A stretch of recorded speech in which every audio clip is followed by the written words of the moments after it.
এবং জিজ্ঞাসা করেছিলেন যে তুমি কি এমএ পাস? অবশ্যই। চাকরি করছো না কেন? চাকরি কি হাতের খাও যে পাওয়া যায়? এই ছেলে, কেন তুমি এমন কথা বলবে? তুমি না নিজেই বললে যে জগতে যে চাইবে, তোমার চাওয়াটা যদি সঠিক হয় অবশ্যই তুমি পাবে। চাইতে শেখো। তুমি এটা চাওনি, তাই হচ্ছে না। আমি হাতটা বুকের মধ্যে কখন চলে গেছে এবং আমি সত্যি সত্যি আমার মা বাবা চাই যে আমি শিক্ষকতা করি। তারপরেই যোগাযোগ হয়েছিল, উনি ডেকে নিয়েছিলেন। ওনার বাড়ির ভাত খেয়ে আমার চাকরি। আমি এত সুন্দর আমতলা এসেছিলাম তারও আগে।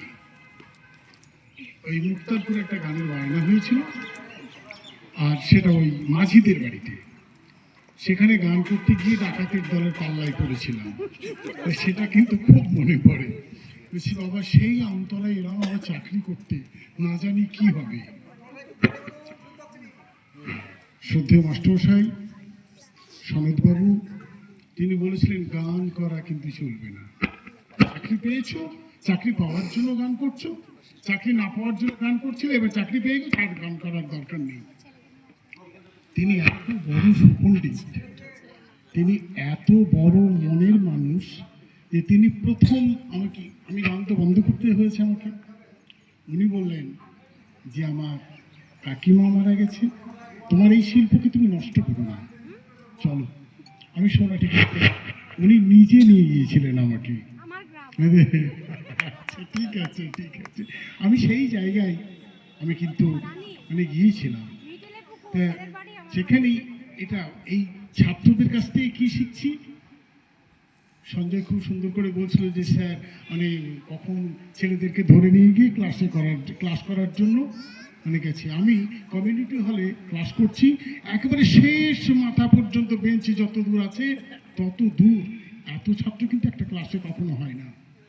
তা সেদিন সেই ঘটনা ঘটে, আমি ক্লাসে ঢুকে বলছি 7 পিরিয়ড, ক্লাস সব চলে গেছে, কেউ নেই। আমি ক্লাসে ঢুকে দিচ্ছি, সে কি, আরে এত এত ছেলে মেয়ে আমার। হ্যাঁ স্যার, হ্যাঁ স্যার, হ্যাঁ স্যার, প্রত্যেকটি ছেলে মেয়ের কণ্ঠ শুনেছিলাম সেদিন। আমার শিক্ষকতার জীবনে সেদিন সবচেয়ে বড় পাওয়া।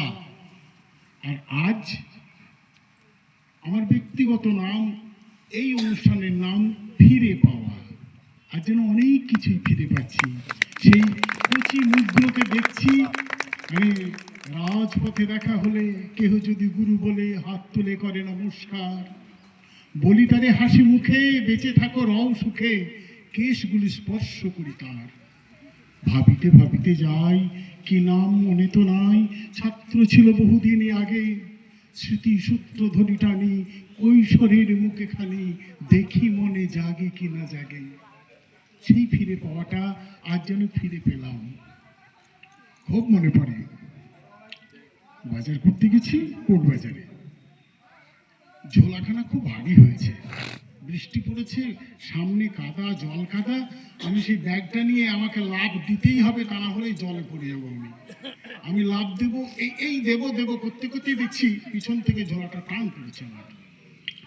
কি, আরে দাঁড়ান, আমাকে যেতে দিন। বলে আপনি আমাকে দেন, আপনি লাভ দিয়ে যান, তারপর আমাকে দেবেন। ও ধন্যবাদ ধন্যবাদ। আমি ঝোলাটা যখন চাইছি, বলছি আপনি অনেক উপকার করলেন। বলে না স্যার, আমি আপনার ছাত্রী।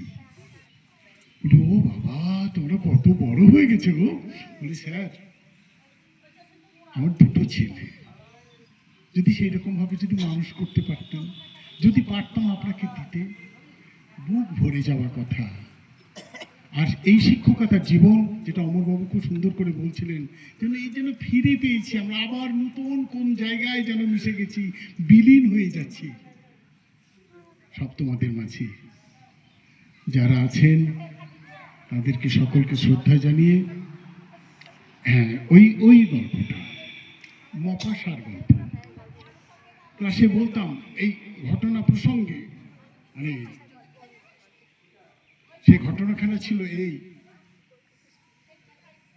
মানে ফরাসি একজন লেখক, তিনি বলেছিলেন, তিনি তাঁর এসে গল্পখানাতে ছিল, একটা ছেলে একটা মেয়েকে ভালোবাসে।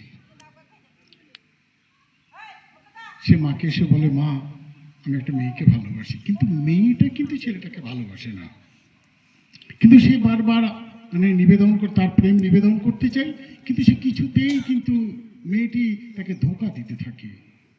তারপরে মেয়েটি দেখলো যে এর কাছে অনেক কিছু আদায় করার আছে, বলে যে তুমি আমাকে যে ভালোবাসি তার প্রমাণ দিতে পারবে? বলে তুমি বলো তুমি কি চাও, অবশ্যই আমি দেবো। বলে আজ তো কথা ফুটেছে, আজ তো কথা বলতে শিখেছে। বলি বলো বলো বলো বলো তুমি কি চাও, কি চাইছো আমার কাছে? তুমি যদি সত্যিই যদি আমাকে ভালোবাসো, তাহলে তোমার ওই মায়ের কলিজাটা আমাকে এনে দিতে হবে। ছেলেটি ফিরে গেল তার মায়ের কাছে। মা অপত্য স্নেহে মুগ্ধ, সন্তানকে ভালোবাসে এক মা, তার বাবা নেই। মাকে গিয়ে বলছে, মা মা মা, যে মেয়েটাকে ভালোবাসি, যে ভালোবাসার কথা তোমাকে বলেছিলাম, সে মেয়েটি আজকে বলেছে যে তুমি যদি সত্যি ভালোবাসো তাহলে। খোকা থামলি কেন, বল। বলে মা সে তোমার ওই হৃৎপিণ্ডটা চেয়েছে। বলে খোকা নিবি? তোর ভালোবাসাকে বর্তমান রাখতে তুই হৃৎপিণ্ডটা নিয়ে যা। সে ধারালো ছুরি দিয়ে মার বুক ছিঁড়ে সেই হৃৎপিণ্ডটা নিয়েছিল। সে হাতে ধরে বলছে, আমার ভালোবাসাকে আমি দেব, আমার ভালোবাসাকে দেব। সে যে মাকে মেরেছে সেটা তার হুঁশ নেই। আমি আমার ভালোবাসাকে দেব, আমার ভালোবাসাকে দেবো, এই ভাবতে ভাবতে সে যখন যাচ্ছে, চৌকাঠে হোঁচট খেয়ে পড়েছে। যেমন হোঁচট খেয়ে পড়া, সেই হৃৎপিণ্ডটি বলছে, খোকা লাগলো? আমি সকলকে আমার শুভেচ্ছা, আমার ভালোবাসা, আমার বড়দের আমি সম্মান জানিয়ে সবাই ভালো থাকুন, সুস্থ থাকুন, সবাই ভালো থাকুন, সুস্থ থাকুন। আর এটা বারবার আশা করব, এটা খুব সুন্দর নজির সৃষ্টি করেছে। আমি যে স্কুল থেকে পাস করেছি সেটা সাতগাছি রামকৃষ্ণ মিশন, সেখানে কিন্তু প্রতি বছর রিইউনিয়ন হয়। আর সেই রিইউনিয়নে আমি এবারও গিয়েছিলাম, 21শে রবিবার ছিল, 21শে ডিসেম্বর। সেখানে দেখেছিলাম যে আমাদের, তখনই ভাবছিলাম যে এরকম কি হয় না, আমাদের যদি স্কুলে যদি এরকম হতো।